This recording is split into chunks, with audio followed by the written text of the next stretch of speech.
Welcome back to Leadership Rules, where we believe leadership isn't just a role, it's a way of life. So whether you're leading a team, a community, or simply leading yourself, we're here to help you unlock the rules to lead your life with purpose and impact. I'm Nick Caniglio, joined by my co-host Marnie Stockman, and together we co-authored Lead It Like Lasso and The Business of You. And we're thrilled today to have Dr. John Barile on the show with us. Yeah, we are. So John is a distinguished educator, leadership visionary with over 30 years experience of transforming learning communities.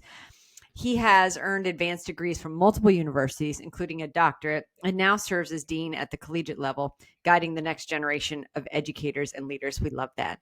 And he's also the author of the powerful new book, Leading from the Core, a call to lead with authenticity, courage, and purpose, very much like Ted Lasso. So also, side note, before we welcome you, congrats, U.S. News and World Report, on one of the best education schools of 2025. So very cool. Welcome to the party. Thank you. And congratulations to the School of Education Blue Devils. Great job on that award. We're really proud of them. Thank you. Nice. That's excellent. Absolutely. Anything we missed with that bio, John? No, I think you hit on most of it. It's been a great career, 32 years in public education here in Connecticut, doing my best to make a difference. And man, have I been lucky and surrounded by incredible people over those 3 decades. Great students, great educators, and just happy to have some culmination work in publishing that first book and sharing it with all of you. That's awesome. So we like to start with some biscuits with the boss icebreaker questions. So yes. First concert, best concert. So first concert was my parents. I can't believe they did it. They're so wonderful. They brought my older brother and I to KISS Dynasty Tour 1978, New Haven Coliseum, which does not exist anymore. And man, was that a fun concert. I think I was 6 or 7 years old. That's crazy. And couldn't wait to tell my first or second grade teacher all about it. I bet she was wondering things. Yeah. She's like, what kind of parents are bringing a 6-year-old to this? But it was awesome. And, you can't beat the Gene Simmons in the rafters with the fire and the whole thing. It was incredible. And still remember it like it was yesterday. And then best concert, Ted Nugent opened up. I think it was for Aerosmith around 1998-ish. And man, was that a fun concert. He came out to Great White Buffalo, Flaming Arrows, the whole thing. And it was really cool. So some great classic rock from the 70s and 80s that probably tell you a lot about me with Biscuits with the Boss, for sure. Wow. It speaks to the fact that we're the same generation. Yeah, that's awesome. Great job. Coffee or tea? Black coffee, probably 3 cups a day. Dog or cat? Dog, definitely a dog. Okay. Book format, paper, audio, or electronic? I'm a soft cover, paperback guy. Do you write in it? I do. I'm a margins writer, hard underliner, and sometimes I break out the highlighter. Oh, okay. Leadership, art or science? Definitely always love the art of it, but humble enough to know there's a lot of good science to incorporate. Yeah, I think that's fair. Well, I think your book, Leading from the Core, demonstrates that there is some science behind the art, because I felt like a lot of what the leadership, in the book involved was some of what I would call art in building the culture.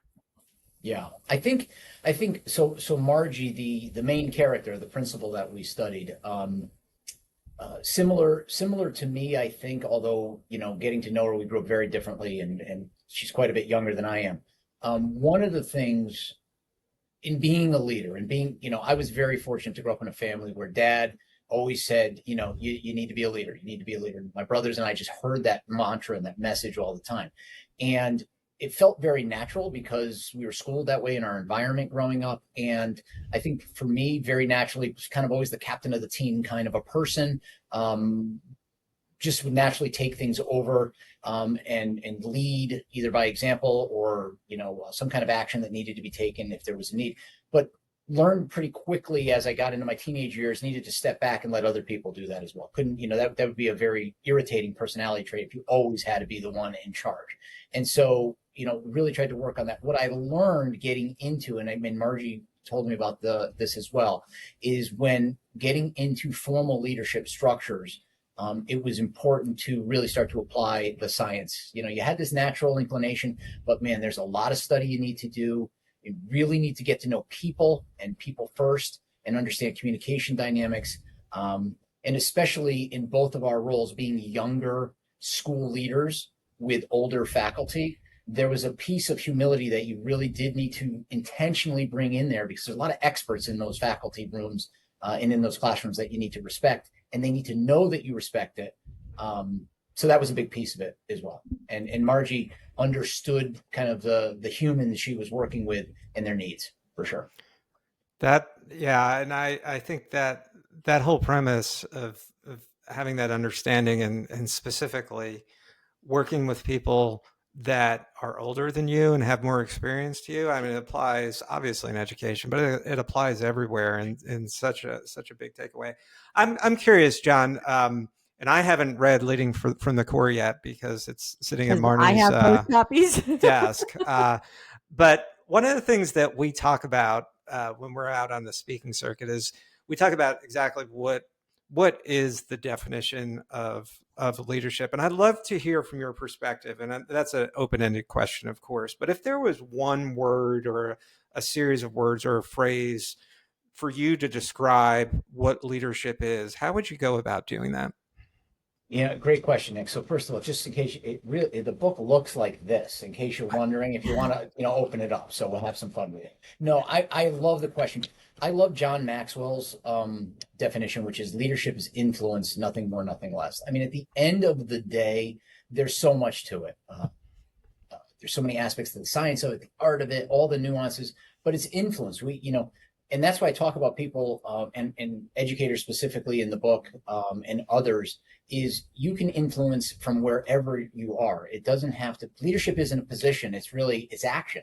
And it's getting people to take that walk with you, whatever it might be. And how do you influence, whether it's in your family, if it's, you're a person on a faculty, you are on a team, you're an assistant coach and you're listening to the head coach, but you have influence just by the body language and the facial expressions in supporting, or let's face it, some people who are in supporting roles may eye roll, and someone sees that on the team. Every dynamic matters. And so what influence are you having? That's how I look at leadership. And especially if you're in the formal leadership position, you're all about influence. You've got to be out there and articulate your vision and the things you're trying to do and the expectations you have of everyone, as well as influence via listening and getting people to be comfortable with you and say, hey, this person's really committed and is listening to me, the expert or the experienced person who might have been on this team before they joined. Yeah, it's go ahead. I was just going to say it's funny, Marnie. When we talk about what is leadership in our speaking sessions, I'm the one that quotes John Maxwell and says leadership is influence. Yeah. And I kind of forgot that John Maxwell said that. So thanks for reminding us of that, John. I thought maybe I had made that up on my own. So go ahead, Marnie. I interrupted.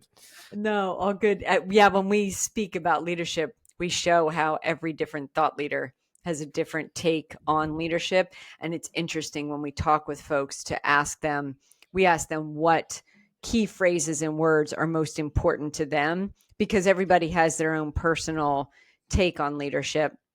And there are some, like for some, it's influence. For some, they like the words courage, right? Brene Brown's got some elements of courage in her leadership. So we always like to see what is really compelling to folks as they think about leadership. What you made me think of is you mentioned the eye roll. So you cannot scroll 3 seconds without bumping your finger or cursor into a post about authenticity in leadership. And at the same time, sometimes you really do feel like eye rolling, right? So there's this balance of being vulnerable, authentic, but also putting your best foot forward as a leader. So how do you square the circle on that idea that I have not communicated well, but I feel like you get what I'm saying? Oh, I get what you're saying. And I think what's the word authentic has come more and more, I think with the national discourse that goes on with politics, and you see examples of leadership and what people are saying, and you see who's authentic, who's not authentic. We know it in our own organizations that we work in, who's authentic, who's not authentic. But to your specific question, I think it's a great one, because part of being a leader, and I think the authentic part is being transparent about this with those you are leading, is to say there are some things that we control, many things that we control, some things that are out of our control, and we work in a context. And we may not personally or even professionally agree with everything in that context, but we're here working. It's called work. It's not called play. It is called work. And we agree in that contract we sign, or the ethos in terms of serving this particular organization, that we're going to work within that framework. We can be innovative, we can be creative, but there is a framework and there are rules, and we do need to follow those rules. And so that's one of the things I say with people, because the folks will say to me, "Well, John, I know you really can't believe that this is a good thing, or this is the exact right way to go." And I will just say to them, at certain points, it doesn't even matter. You have agreed to work. And in my case, I'll talk with, as a former superintendent, there might be a rule, a state law, that the principals and the superintendent and some of our teachers think is intrusive, or, isn't making the impact. It doesn't matter. We can speak up about it in a professional way. We can write letters to influence, as we just said earlier, legislators to maybe amend or change. But for now, this is a have to. We must do it. And we're going to do it, even if it is compliance to, and I know it's not a popular word for people, but we're going to do it to the best of our ability. And we're going to do it, strategically, and how it fits in our organization, with whatever flexibilities we're given, but we are going to do it. And so that's how I square the circle. There's just some things you have to do, and yeah. So I'll leave it there for now. I hope that helped you a little bit there, Marnie, answering your question. Yeah, no, absolutely. Nick- So switching gears a little bit, John, I know we've had the opportunity to speak, a couple of weeks ago, and you talked about one of your passions around, figuring out some sort of remedy or solution to, I think, something that so many of us, in this country acknowledge right now, which is the whole notion of the shortage of teachers out there, and what that means and how we might start to address that. So can you share with our audience a little bit about, obviously you've been in education for so long, but what you're trying to do in terms of either highlight the need to bring more teachers into this country and really help our education system out. Can you share a little bit about where you're focusing on with that? Yeah. So some of the trouble we're having with this isn't a new phenomenon. It's really been going on for probably a decade and a half. There's just been a slow and then precipitous drop about 10 years ago in undergrads who are going into education as a major. And that lack of interest, I'd say it's about a 30% drop, I think, if I have my stats correct. And then we have, at an alarming rate, we have teachers who are veteran teachers who we would expect to have a 30 or 40-year career in the profession are leaving what we would say is probably prematurely. Some of the things that are cited are probably not surprising. Social media pressure, the way educators' careers are going after and people personally attack, could be student behavior, compensation, and it doesn't just mean salary. It's kind of generally compensation, could be in a lot of ways. Working conditions, concerns about leadership in their particular school or the school district. Those are some of the big areas where our veteran teachers, or even newer teachers, before the 5-year window is really critical in a new teacher's career, and they need proper mentorship. And I'll get to that as a solution in just a second. And they're leaving earlier. And the students who are not going into the profession, they're not being necessarily encouraged by their own teachers in their high school or their middle school, by their own families, for perhaps the stressors that I just mentioned, including compensation. And so we see less and less going in. So the things we're trying to do is really get our current educators on a really simple, straightforward kind of example. what example are we setting as educators and even family members when we have conversations with parents, for our undergrad type population, right? The younger folks coming in. What example are we setting? Do we let them see the stress on our face? Do they hear conversations between educators about, oh my gosh, I can't wait for the day to end or the weekend to come? This is really uh, no fun. Do they hear the tales of woe? And those are all real things. I acknowledge that. I've been part of those conversations. But just like in a family, mom and dad shouldn't be having some of these very difficult budget conversations, for example, in front of the children to make them feel concerned and stressed. And I think we may inadvertently not even know the body language, the things we're saying that students hear.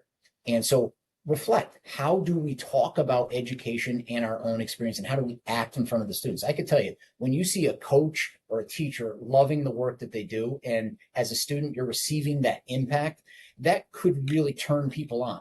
Are we tapping students on the shoulder and saying, hey, see the way you work with this group, have you ever thought of education as a career? I mean, these simple things are super powerful. Now, the other thing is, one of the solutions, one of the helpers to resolve the teacher shortage, and it's you're not going to see results immediately, is a standard behavioral system in schools. And oftentimes, you go to one teacher's class, it's this. You go to another teacher's class, it's this. You walk in the cafeteria, you can behave this way. Students pick up on this immediately. And that's where school principal, school superintendent needs to set up systems that are very, very consistent for students. Why do I say that?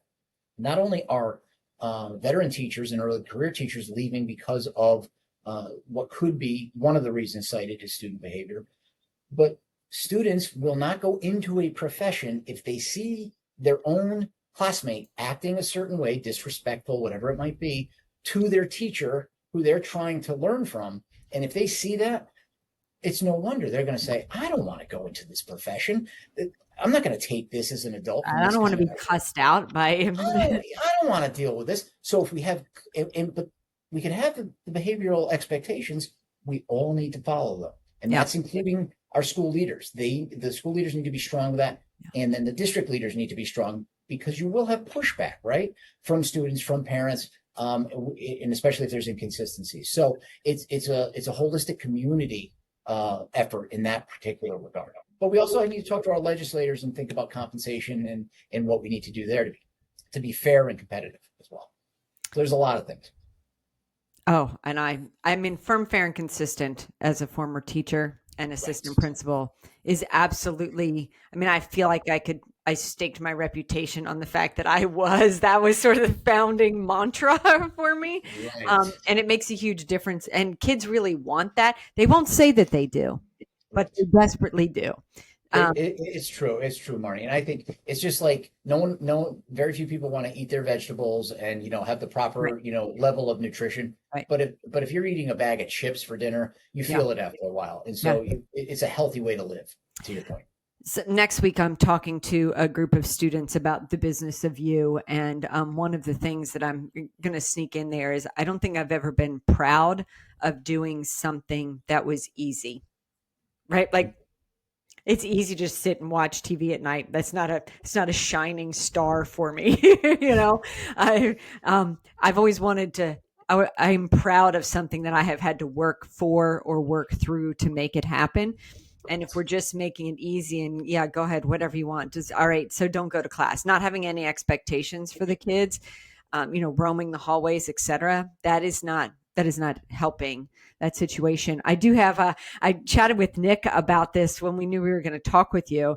I said, is this an opportunity? I mean, it is a surprise to zero people that our economy is in a nebulous place right now. And that with AI, that there are a lot of folks that have been laid off and are looking for work. And so I think, can the education profession go out there? Because we talk with a lot of folks who are looking for work. Because, I always say how you do anything is how you do everything. Nick and I both say that, so I'm not going to take credit for that one. But there are a lot of careers out there that have similar core values and some of the same type of work where you might find education interesting. Case in point, My daughter was sitting on the beach in Hawaii working remotely on marketing. So yes, everyone feels much sympathy for my child, right? She was living a rough life for sure. But she called and said she didn't feel like she was being used to her potential, and she didn't feel like she was making an impact. So I said, St. Michael's Elementary needs a fourth grade English teacher. Do you want to do that? And she said, yeah, I think I do. And it's interesting what she's bringing from the marketing world to the party and loving it. And so I wonder, just is there an opportunity now for educators to remarket the position and to go get some of these people that are open to work and haven't thought about, you know what, teaching really is, it's amazing. Well, I got to tell you. So I'll get to that in a second, but I got to tell you, I have a similar story to your daughter, but it's from 30 plus years ago. Road trip with my buddies after college graduation, having a blast, enjoying life, and frankly, enjoying it too much. And I was a communications major, and I'm saying to myself, I don't really have a career plan right now. It was just like get out of school, enjoy a little bit, I'll find my way, which I was doing, and it was great. And I said, but there's got to be more to life. I've got to, and it was a little bit of the business of you before the book was written, and thinking, okay, what do I stand for? What do I want to do? And I recall the time where I would work with my younger brother, who's 5 years younger than me. And when I was in high school and early college, I would coach him in some of his little league teams and things like that, and how I had a knack for it, teaching and coaching, and I loved it. So I thought about things, and all of a sudden I found myself back east, enrolled in a master's and initial certification program at one of our state universities. And so it's very similar, and you get in there and it's so darn fulfilling, you stay with it. But what I would tell people in terms of change of career, or even our undergrads coming up, and I just recently, a couple of weeks ago at our undergrad open house, talked to the parents about it. One, there is a shortage. So if you're looking for a teaching job, you're going to find one. Yes. You're really going to find one. So that's number one. Number two, in Connecticut, frankly, we have a teacher shortage for sure. But compared to some of the other states, it's Shangri-La. We're doing really well, and it's not great in terms of the shortage here. So I really empathize with the folks across the country who are dealing with this in some other settings at a level that I can't even imagine how you open the doors, frankly. But a couple of things I really am straightforward with people about is you still have July and August off. It's really a great benefit. And it's, oh, you shouldn't say that. It's, it's supposed to be all about fulfilling. Let's talk dollars and cents and economics for people. I painted houses in the summer. So, I made it work, and it was really nice to have a little break. So that was really great. The other piece is usually, and especially in the Northeast, tremendous health benefits come as a package that a lot of professions do not have anymore, and or careers and industries. And the other part is a defined pension, which we know really isn't around. The majority, I would say, of states, as far as I know, and certainly here in the Northeast, have defined pensions. These are all incredible benefits that if you're in the teaching profession your whole career, you think it's automatic, but it isn't, and it's rare. So those are things for the long haul of your life. If you look at, the art, you talk about the art of leadership. I look at the art of the long view. You look at it, long-term planning, man, you could do really well as a teacher, let alone going into administration and the superintendent role where compensation really grows. But I'm not encouraging people, while we want leaders in our schools, I'm not encouraging people to get out of the classroom as early as I did, to be very honest with you. And so those are some of the things I would say to kind of attract people on a rebrand. When the government shut down, if that was going to continue, it was like we could tap people. We can go to the unemployment lines and get names of people and start really marketing to them. So there's a lot we could do. And change your career people bring such perspective, and they offer a different perspective than someone like me, who got into it at 23 years old. I didn't bring a lot of life perspective, right? I brought me, and I've given you my best all these times, but someone who's been in marketing, and someone who's lived overseas, or has been, an attorney. We have medical people that, they've been a nurse for 25 years and they want to switch. They become a science teacher. It is just the coolest thing, and they bring perspective. So I'm going on and on. I'd love to continue this. This is a great part of the conversation, because we need our teachers. We need them. Yeah. Amen. Badly. Amen. So, and the kids are awesome, by the way. Once you get to know them, they'll do anything for you. The kids are the best. I'm telling you, you hear the horror stories in the media and on the news. Kids are awesome. They are. And my students here at the university, they're fantastic. You can't expect that. It's a great life. That's awesome. So is there, I'm switching gears on you again. I'm just curious, is there, like in the corporate world, which is what I'm used to, there's a bunch of leadership styles, of leadership myths, that I just wish would disappear from corporate America. Is from your perspective and your experiences, John, is there a leadership myth or style that you wish would just disappear completely from education?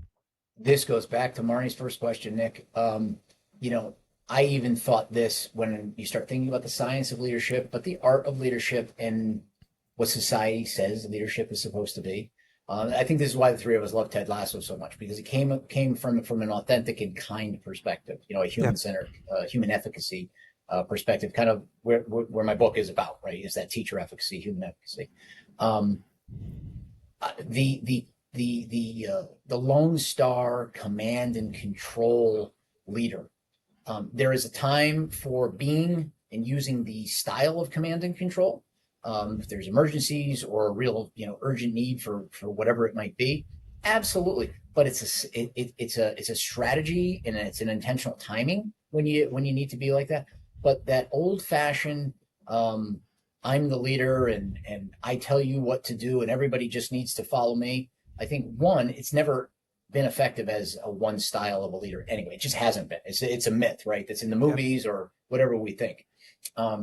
But human beings, especially now, do not respond to that. That's not the way you connect with people and get people to follow you.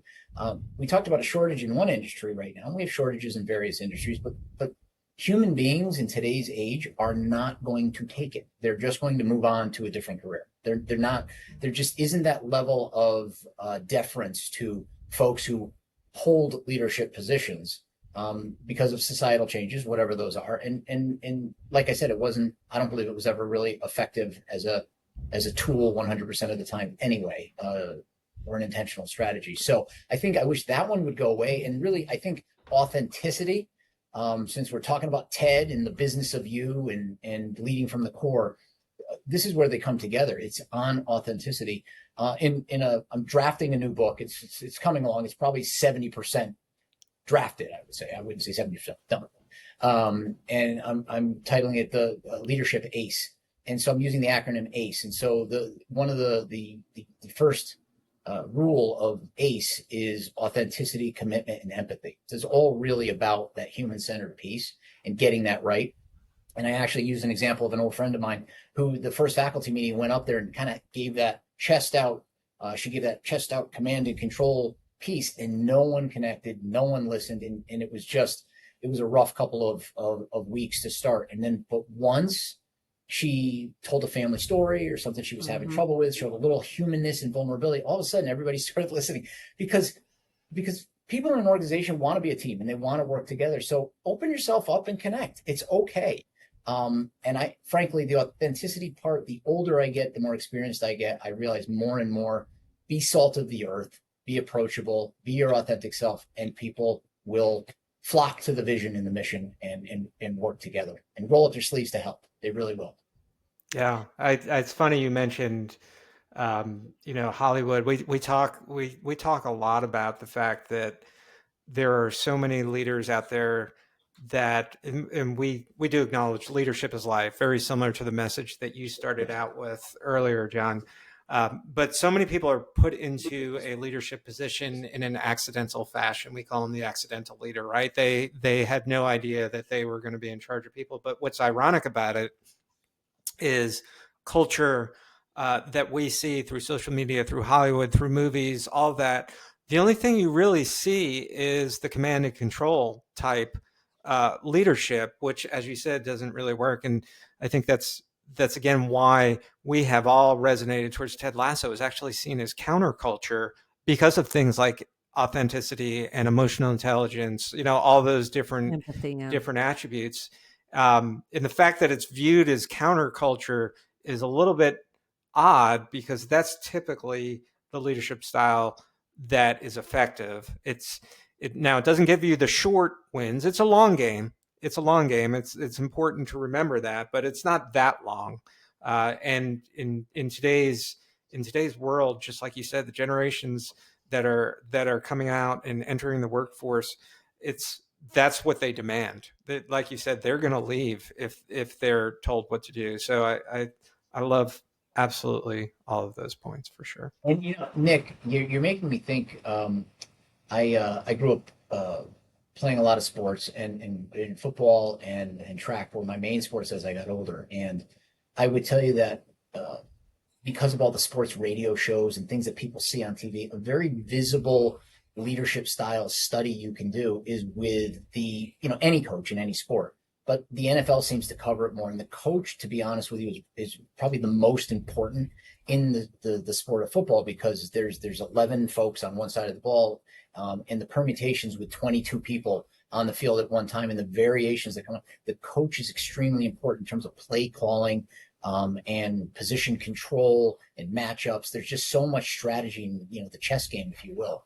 And at the end of the day, when a team gets to the playoffs, or they have a new coach that really has some success and moves them forward and they have a lot more victories, or you look at the Super Bowl winning coach, for the most part, at least that I can recall, while some may appear really hard-nosed and grizzled, the reality is the players talk about culture, and they talk about that this coach, he may look like this, he loves us, cares about us as human beings, and wants us to be our best selves, which goes right back to Ted Lasso. Yeah. And so it isn't that they were such a hard person and they were distant and they just constantly challenged us, and I didn't know if they actually cared about me or not.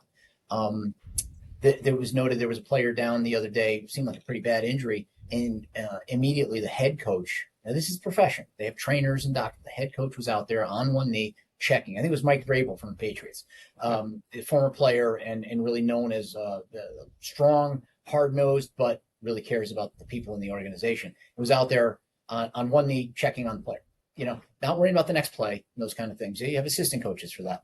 The importance of the health of this particular individual is really important. I think that's the most important thing. And that permeates because everybody else on the team sees that it isn't necessarily the star player. It might be a role player, but you're there because we're all part of this together and we're all equally important. So I can't emphasize it enough. And I think it's a great kind of informal study for people to just, if you're watching these sports, actually watch the coach in the interactions and see if you pick up some nuggets. Oh, so many for sure. Yeah.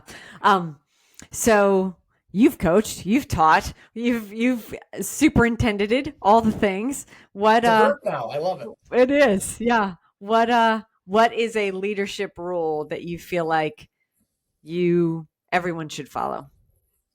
There's a few, but I would say that the first comes to mind is respect, trust, and teamwork. I think if you just have that kind of ethos and mantra, respect, trust, teamwork.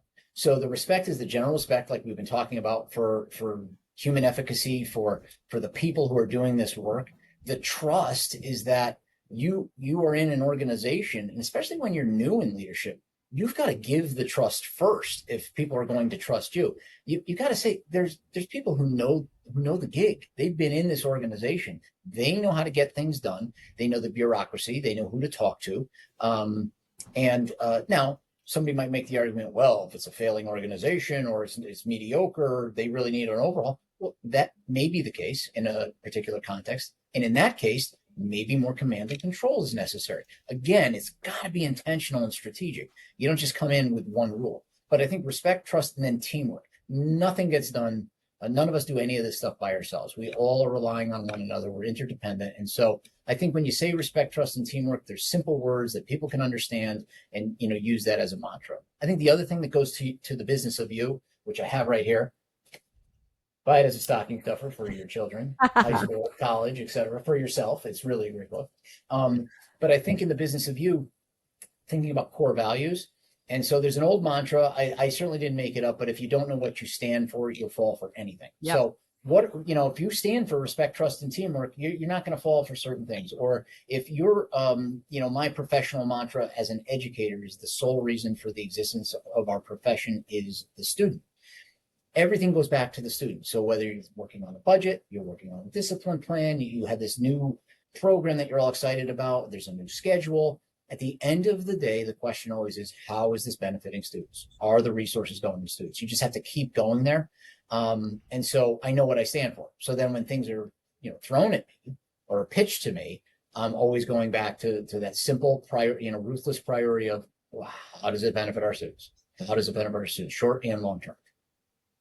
Yeah. I would say Love that. It's kind of like the above all bumper else. pads that Marnie and I talk about, right? It Right. always keeps you on the right path. So, John, we'd love for you to share with our listening audience where if they're looking to find out more about you, leading from the core, trying to figure out, okay, I want to know when John's next book that's about 70% done in draft format, when Yeah, that's yeah, coming yeah. out, and how do they find you, contact you, all the things? Sure, I'm on all the socials, but I say the easiest way to get in touch with me right now is through LinkedIn.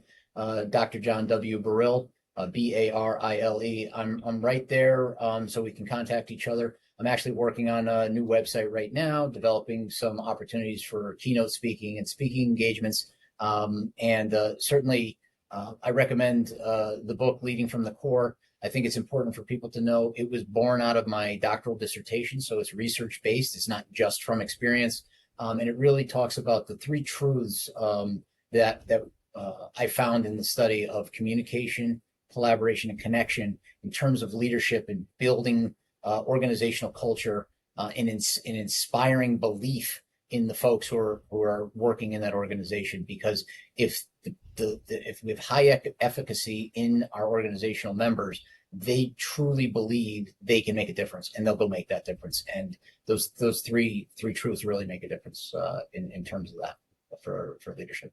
I love LinkedIn, that you LinkedIn. have the checklists and the questions for people to think about. So yeah, folks, you should go check it out. And thanks so much for joining us on the call. We've been looking forward to this. You guys are the best. Thank you so much. I really appreciate it. You bet. Have a good All right. one. All right, take care. Bye. Bye.